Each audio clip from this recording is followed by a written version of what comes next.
നമസ്കാരം, ക്ഷാരമിത്രത്തിലേക്ക് എല്ലാവർക്കും ഒരിക്കൽ കൂടി സ്വാഗതം. ഇന്ന് ഞാനൊരു കഥയാണ് കൊണ്ടുവന്നിരിക്കുന്നത്. ഇന്ന് നമ്മൾ ഭസ്മാസുരൻ്റെ കഥ പറയാം കേട്ടോ. ഞാൻ ഹറിബറിയായിട്ട് വീഡിയോ ചെയ്യാൻ കാരണം കുറേ ഇൻട്രോൻ്റെ ഒക്കെ വ്യത്യാസം വരും. നിങ്ങൾ ക്ഷമിക്കൂ കേട്ടോ, വൃന്ദാവന യാത്രയുടെ തിരക്കായ കാരണം കൊണ്ടാണ്. അപ്പോൾ ഇന്ന് നമുക്ക് ഭസ്മാസുരൻ്റെ കഥ പറയാം. ഞാനിതിന് മുമ്പ് പറഞ്ഞിട്ടുള്ളതാണ്. ഭസ്മാസുര മോഹിനി എന്നൊരു കഥ ഞാൻ കേട്ടിട്ടേ ഇല്ല കേട്ടോ. ഇത് ഭസ്മാസുരൻ്റെ കഥയാണ്.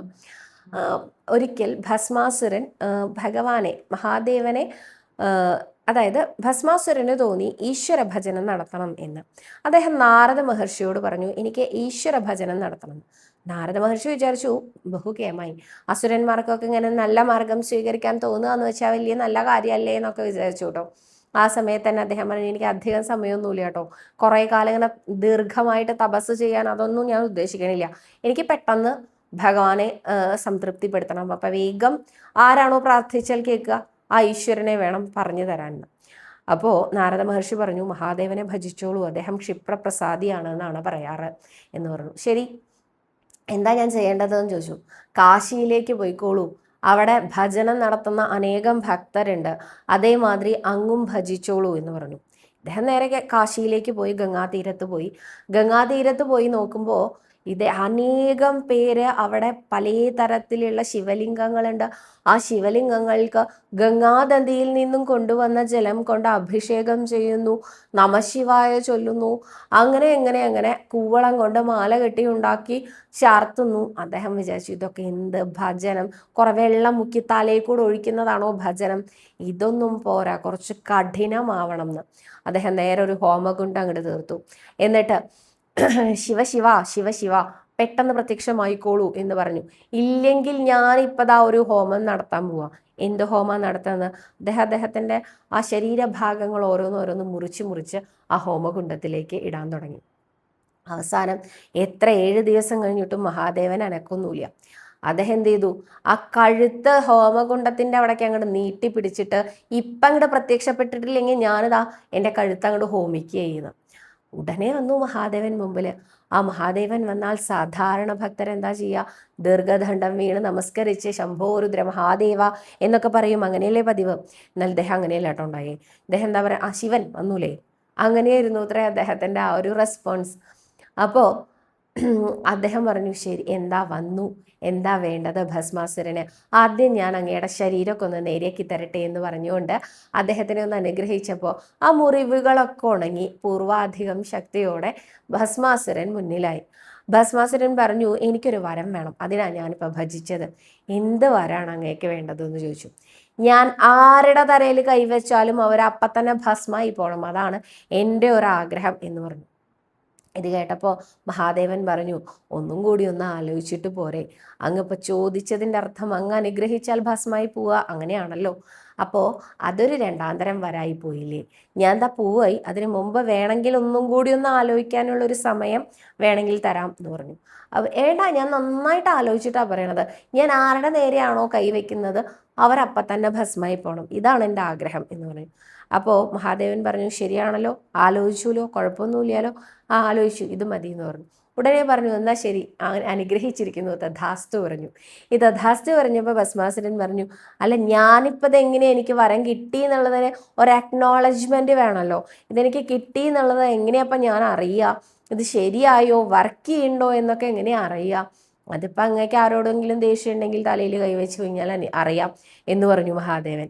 അപ്പോൾ പറഞ്ഞു, അല്ല എനിക്കിപ്പോൾ വെറുതെ അങ്ങനെ പരീക്ഷിക്കാൻ ഒരാളെ അങ്ങനെ ജീവൻ അങ്ങനെ കളയണം എന്നില്ലല്ലോ, അങ്ങിപ്പോൾ എൻ്റെ മുമ്പിലുണ്ടല്ലോ, ഞാൻ ആ കയ്യൊന്നെടുത്ത് അങ്ങയുടെ തലയിൽ വെച്ചാലോ എന്ന് ആലോചിക്കണേന്ന് പറഞ്ഞു. മഹാദേവന് ചിരി വന്നു അത്രേ. അദ്ദേഹം അപ്പോൾ പറഞ്ഞു, അല്ല അതിപ്പോൾ ഞാൻ കൈലാസത്ത് നിന്ന് ഇങ്ങോട്ട് പോരുമ്പോൾ അങ്ങേ കാണാൻ, അങ്ങപ്പോൾ തല വെട്ടുന്നൊക്കെയാണല്ലോ പറഞ്ഞത്, അപ്പം ഞാൻ കാണാൻ പോരുന്നത് പാർവതിയോടൊന്നും പറഞ്ഞിട്ടില്ല, ഞാൻ പെട്ടെന്ന് ഇങ്ങോട്ട് പോരുകയുണ്ടായി. അപ്പോൾ എന്നെ കാണാതെ അവിടെ കൈലാസ നിവാസികളെല്ലാം ഭയപ്പെടൂലോ, അപ്പോൾ അതിനൊരു പരിഹാര മാർഗം വേണ്ടേന്ന് ചോദിച്ചു. അതങ്ങ് പരിഭ്രമിക്കേണ്ട, ഞാൻ പോയിക്കോളാം. ആര്? സാക്ഷാൽ ആദി പരാശക്തി പാർവതി ദേവിയുടെ അടുത്തേക്ക് ഞാൻ പോയിക്കോളാം എന്നാട്ടോ ഭസ്മാസുരൻ പറയുന്നത്. മഹാദേവൻ കുറച്ച് ഗൗരവത്തോടു കൂടി തന്നെ പറഞ്ഞു, അല്ല അത് എൻ്റെ നേരെ വെച്ചാൽ ശരിയാവില്ല എന്ന് പറഞ്ഞു. അങ്ങനെ പറഞ്ഞാൽ എങ്ങനെയാ, അങ്ങ് തന്നെ പറയാല്ലേ, ഇത് ഫലിക്കുമെന്ന് ഞാൻ വേറെ എവിടെയാ പോയി നോക്കേണ്ടത്, അങ്ങയിൽ തന്നെയാണ് ഞാൻ പരീക്ഷിക്കാൻ ഉദ്ദേശിക്കുന്നത് എന്നായി ഭസ്മാസുരൻ. മഹാദേവൻ ഓടി ഓടി. ഈ ഓടി എന്ന് പറയുന്നതിൽ എന്തൊരു ഔചിത്യക്കുറവുണ്ടല്ലേ. ഈ പ്രത്യക്ഷനാവാൻ സാധിക്കുന്ന ഈശ്വരന് അപ്രത്യക്ഷനാവാൻ സാധ്യല്ലേ? പക്ഷെ മഹാദേവൻ അറിയാം ഭസ്മാസുരനെ എന്ത് ചെയ്യണം എന്ന് കൃത്യമായിട്ട് അറിയാമായിരുന്നു. അതുകൊണ്ട് തന്നെ അദ്ദേഹം ഓടി. പിന്നാലെ ഭസ്മാസുരനും ഓടി കേട്ടോ. ഈ ഓടുന്ന സമയത്ത് കുറച്ചധികം സ്പീഡിൽ ഓടുക അങ്ങനെയൊന്നും ഉണ്ടായിട്ടില്ല. എന്താ ഉണ്ടായത് പിന്നെ? ആ ഭസ്മാസുരൻ ഇങ്ങനെ തൊട്ടില്ല എന്നുള്ള ഭാവത്തിൽ അത്രേ മഹാദേവൻ ഓടിക്കൊണ്ടിരിക്കുന്നത്. എന്തിനാ ഇങ്ങനെ ഓടുന്നത്? കൃത്യമായിട്ട് ഇദ്ദേഹത്തിനെ എങ്ങോട്ടാണോ എത്തിക്കേണ്ടത് അങ്ങോട്ട് എത്തിക്കാൻ വേണ്ടിയിട്ടാണ് മഹാദേവൻ ഓടിക്കൊണ്ടിരിക്കുന്നത്. നേരെ അദ്ദേഹം ആ വൈകുണ്ഠ ലോകത്തേക്കാണ് അത്ര എത്തിയത്. വൈകുണ്ഠ ലോകത്താണെങ്കിലോ നമ്മുടെ ഉണ്ണികൃഷ്ണൻ സാക്ഷാൽ മഹാപ്രഭു അവിടെ ഇങ്ങനെ ചിരിച്ചുകൊണ്ടിരിക്കുന്നുണ്ട്. മനസ്സിലായി എന്നുള്ള ഭാവത്തിൽ ഒന്ന് തലയാട്ടി മഹാദേവൻ വൈകുണ്ഠത്തിനകത്തേക്ക് കയറിപ്പോയി. അപ്പോഴാ ഭസ്മാസുരൻ ഓടിക്കതച്ചുകൊണ്ട് വരുന്നത്. ആ ഓടിക്കതച്ചുകൊണ്ട് വരുമ്പോൾ വൈകുണ്ഠത്തിൻ്റെ കവാടത്തിലായിട്ട് നിറയെ ശീതള പാനീയങ്ങളൊക്കെ തയ്യാറാക്കി വെച്ചിരിക്കുന്ന ഒരു ബ്രാഹ്മണ കുമാരനായിട്ട് അവിടെ നിൽക്കുന്നുണ്ട് നമ്മുടെ ഉണ്ണികൃഷ്ണൻ കേട്ടോ. അദ്ദേഹം പറഞ്ഞു, നിക്ക എങ്ങോട്ടാ ഈ ഓടി കയറി പോകുന്നത്? എന്താ ഉണ്ടായേ? എന്തിനാ ഈ ഓടുന്നത് എന്ന് ചോദിച്ചു. അപ്പോൾ കിതപ്പൊക്കെ ഉണ്ട് കേട്ടോ നല്ലോണം ഭസ്മാസുരന്. ആ കിതച്ചുകൊണ്ട് ഭസ്മാസുരൻ പറഞ്ഞത്ര, അല്ല ഈ വഴി വന്നോ?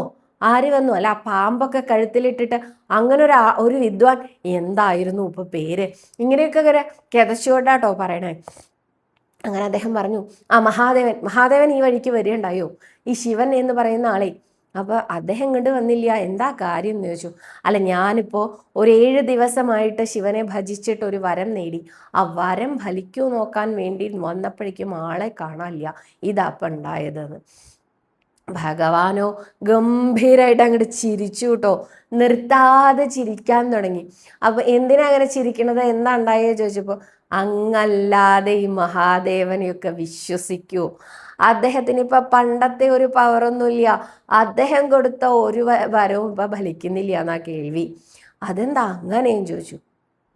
അദ്ദേഹം ആ ദക്ഷ പ്രജാപതിയുടെ യാഗസ്ഥലത്ത് പോയിന്നോ, യാഗത്തിൽ എന്തൊക്കെയോ പ്രശ്നങ്ങൾ ഉണ്ടാക്കിയെന്നോ, അങ്ങനെ അദ്ദേഹത്തിന് ആ ദൈവീക ശക്തിയൊക്കെ എടുത്തു മാറ്റോ അങ്ങനെ എന്തൊക്കെയോ ഉണ്ടായി എന്നാണ് ഞാൻ കേട്ടിരിക്കുന്നത്.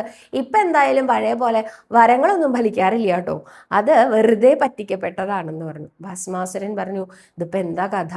ഞാനിപ്പോൾ 7 ദിവസമൊക്കെ ഭജിച്ചിട്ട് ഉടനെ ചോദിച്ചു, ആരാ അങ്ങയോട് മഹാദേവനെ ഭജിക്കാൻ പറഞ്ഞത്? നാരദ മഹർഷിയാ പറഞ്ഞതെന്നു. വെറുതെ അല്ല, അദ്ദേഹത്തിന് ഇതന്നെയാ പണി. ആളെ ഇങ്ങനെ വിഡ്ഢിയാക്കുക എന്നുള്ളതാണല്ലോ നാരദന്റെ ഒരു പണി. എത്ര അസുരന്മാരെയാ നാരദൻ വിഡ്ഢികളാക്കിയിരിക്കണത്. അതിലൊരാളായി പോയിട്ടോ അങ്ങും. എന്താ ചെയ്യാലേ എന്ന് ചോദിച്ചു.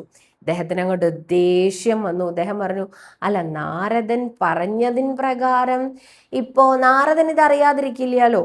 അപ്പോ വരം കൊടുക്കാനുള്ള കഴിവില്ലാണ്ടായാൽ അത് അങ്ങക്ക് സംശയം മാറിയിട്ടില്ല, അതല്ലേ കാര്യം ചോദിച്ചു.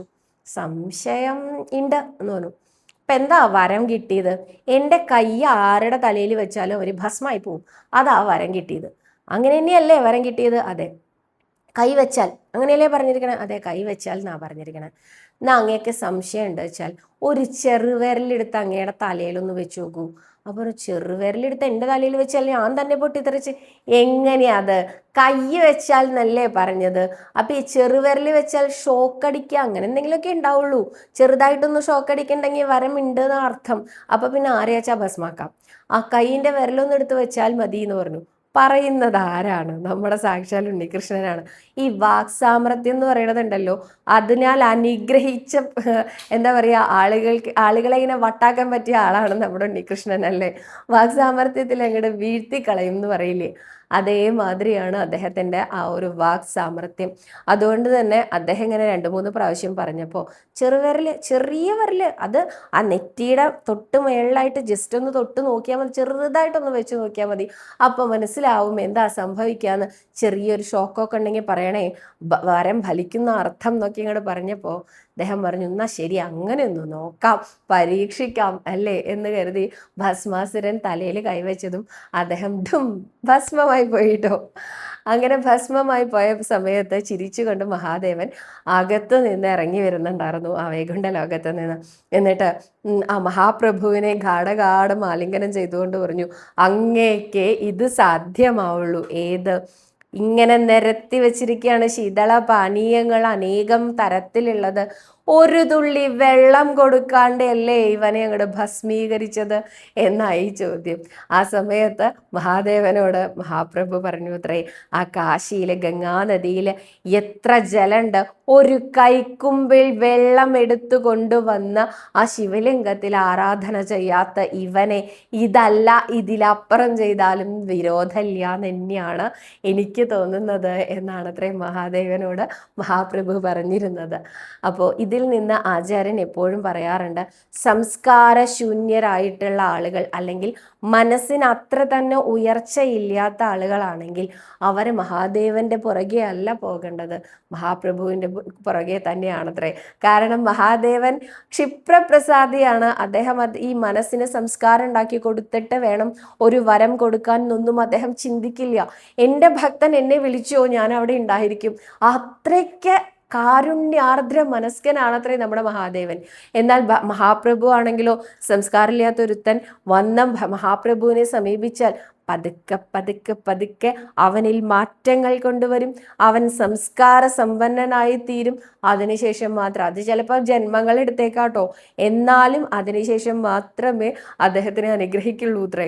അപ്പോൾ അതുകൊണ്ട് തന്നെ സംസ്കാരമുള്ളവരാണെങ്കിൽ മാത്രം മഹാദേവനെ ഭജിക്കുക. അല്ലെങ്കിൽ നമ്മളെ പോലെയുള്ള സാധാരണക്കാർക്ക് ഉയർന്ന ചിന്താഗതികളൊന്നും നമ്മുടെ മനസ്സിൽ വരില്ല അല്ലേ. അതുകൊണ്ട് തന്നെ നമുക്ക് പറ്റിയത് ആരാണ്? നമ്മുടെ ഉണ്ണികൃഷ്ണൻ തന്നെയാണ് എന്ന് പറയാറുണ്ട് കേട്ടോ. അപ്പോൾ ഉണ്ണികൃഷ്ണന്റെ പാദത്തിലും മഹാദേവന്റെ മമ്മിയൂരപ്പന്റെ പാദത്തിലും അനന്തകോടി നമസ്കാരം പറഞ്ഞുകൊണ്ട് സർവരോഗ വിനാശന, സർവപാപ വിനാശന, സർവദുഃഖ വിനാശന, സർവസൗഖ്യപ്രദായക ശ്രീ ഗുരുവായൂരപ്പ ശരണം വരെ.